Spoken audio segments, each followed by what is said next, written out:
प्रमाणे तुम्ही मीराबाई संस्थांच्या सांगते समारोहासाठी इथं या ठिकाणी आला, काय नेमक्या भावना? भावना तर खूप चांगल्या असतात, म्हणूनच इथे येते. आमच्या आईसाहेब दरवेळी मला प्रेमाने निमंत्रित करतात आणि एक महिला गादीवर आहे जी परंपरा भगवान बाबांनी सुरू केली आहे, त्यामुळे त्याचा मानही आहे आणि एक वर्षानुवर्षाचं आमचं एक चांगलं नातं निर्माण झालेलं आहे. असंच विचार करते, जोपर्यंत त्या बोलतात तोपर्यंत यायचं.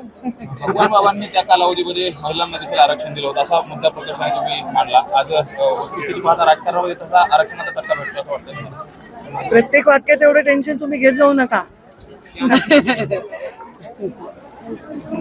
ताई, आज देवेंद्र फडणवीस यांनी मुख्यमंत्र्यांनी आज राज ठाकरे यांची भेट घेतली आणि मुंबई महानगरपालिकेच्या अनुषंगाने देखील या भेटीला खूप महत्त्व समजलं जातं. मला माहित नाही, मी हेलिकॉप्टरमधून इथे आले, माझे कार्यक्रम होते सकाळी. त्यांनी जर भेट घेतली असेल त्याच्यावर मी टिप्पणी काय करणार? त्या दोघांच्या भेटीमध्ये तेच बोलू शकतात. काय ताई, मुंडे साहेबांवर प्रेम करणारे लोक फार मोठे आहेत आणि जर त्यांचा एक वेगळा पक्ष काढायचा ठरला तर एक वेगळा पक्ष होईल असं देखील तुम्ही म्हटलं. त्यावरून बरीच चर्चा सुरू आहे. एक डॉक्टर गिरासे म्हणून आहेत नाशिकमध्ये, त्यांनी माझ्या आधी भाषण केलं आणि ते मला सांगितले की मी किती मुंडे साहेबांवर प्रेम करायचो. ताई, मी गुरुमाऊली आणि मुंडे साहेबांना खूप वेळा भेटवायचो आणि त्यांच्यामध्ये प्रेम आहे माझ्यामुळे आणि माझा एक त्याच्यात महत्वाचा रोल आहे. आणि ताई, तुम्हाला माहिती आहे का, मुंडे साहेबांवर प्रेम करणारे लोक इतके आहेत की ते जर मोजायला गेलो तर एक पक्ष निर्माण होईल असं ते म्हणाले. त्याच्या उत्तरात मी हो, निर्माण झालाच आहे ना आता हा पक्ष. त्यांच्यावर प्रेम करणारे लोक जोडलेच गेले ना पक्षाशी. त्याचा तुम्हाला जसा लावायचा तसा अर्थ कितीही तुम्ही लावलं तरी निघणार नाही. मात्र छगन भुजबळ यांनी म्हटलं ओबीसीचा जर स्वतंत्र पक्ष निघत असेल तर चांगलीच गोष्ट आहे. नाही, मी कोणा दुसऱ्याच्या व्यक्तीवर टिप्पणी करत नाही जोपर्यंत त्याचा माझ्याशी काही कुठल्याही दृष्टीने संबंध येत नाही. असं कोणी म्हणले, तुम्ही सांगितले नाही, त्याच्यावर विश्वास ठेवून मी उत्तर देऊ शकत नाही.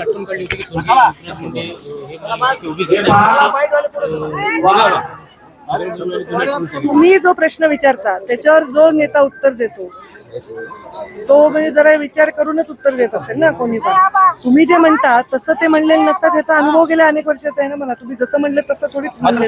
प्रमाणे तुम्ही मीराबाई संस्थांच्या सांगते समारोहासाठी इथं या ठिकाणी आला, काय नेमक्या भावना? भावना तर खूप चांगल्या असतात, म्हणूनच इथे येते. आमच्या आईसाहेब दरवेळी मला प्रेमाने निमंत्रित करतात आणि एक महिला गादीवर आहे जी परंपरा भगवान बाबांनी सुरू केली आहे, त्यामुळे त्याचा मानही आहे आणि एक वर्षानुवर्षाचं आमचं एक चांगलं नातं निर्माण झालेलं आहे. असंच विचार करते, जोपर्यंत त्या बोलतात तोपर्यंत यायचं. भगवान बाबांनी त्या कालावधीमध्ये महिलांना देखील आरक्षण दिलं होतं, असा मुद्दा प्रकर्षाने तुम्ही मांडला. आज वस्तुस्थिती पाहता राजकारणामध्ये तसा आरक्षणाचा चर्चा भेटतो असं वाटतं. प्रत्येक वाक्याचं एवढं टेन्शन तुम्ही घेत जाऊ नका. ताई, आज देवेंद्र फडणवीस यांनी मुख्यमंत्र्यांनी आज राज ठाकरे यांची भेट घेतली आणि मुंबई महानगरपालिकेच्या अनुषंगाने देखील या भेटीला खूप महत्त्व समजलं जातं. मला माहित नाही, मी हेलिकॉप्टरमधून इथे आले, माझे कार्यक्रम होते सकाळी. त्यांनी जर भेट घेतली असेल त्याच्यावर मी टिप्पणी काय करणार? त्या दोघांच्या भेटीमध्ये तेच बोलू शकतात. काय ताई, मुंडे साहेबांवर प्रेम करणारे लोक फार मोठे आहेत आणि जर त्यांचा एक वेगळा पक्ष काढायचा ठरला तर एक वेगळा पक्ष होईल असं देखील तुम्ही म्हटलं. त्यावरून बरीच चर्चा सुरू आहे. एक डॉक्टर गिरासे म्हणून आहेत नाशिकमध्ये, त्यांनी माझ्या आधी भाषण केलं आणि ते मला सांगितले की मी किती मुंडे साहेबांवर प्रेम करायचो. ताई, मी गुरुमाऊली आणि मुंडे साहेबांना खूप वेळा भेटवायचो आणि त्यांच्यामध्ये प्रेम आहे माझ्यामुळे आणि माझा एक त्याच्यात महत्वाचा रोल आहे. आणि ताई, तुम्हाला माहिती आहे का, मुंडे साहेबांवर प्रेम करणारे लोक इतके आहेत की ते जर मोजायला गेलो तर एक पक्ष निर्माण होईल असं ते म्हणाले.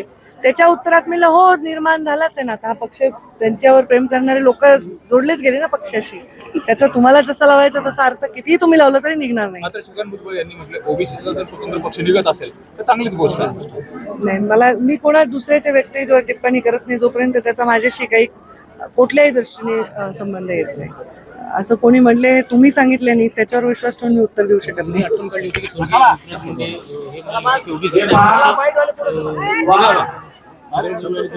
तुम्ही जो प्रश्न विचारता त्याच्यावर जो नेता उत्तर देतो तो म्हणजे जरा विचार करूनच उत्तर देत असेल ना कोणी पण. तुम्ही जे म्हणता तसं ते म्हणलेलं नसतात, ह्याचा अनुभव गेल्या अनेक वर्षाचा आहे ना मला. तुम्ही जसं म्हणलं तसं थोडीच म्हणले. सोमनाथ सूर्यवंशी कुटुंबाच्या बाबतीमध्ये आता वेगळंच त्यामध्ये ट्विस्ट आलेले आणि ज्या पद्धतीने सूर्यवंशी यांचं एक वक्तव्य व्हायरल होते त्याच्यावरती मोठी चर्चा होते.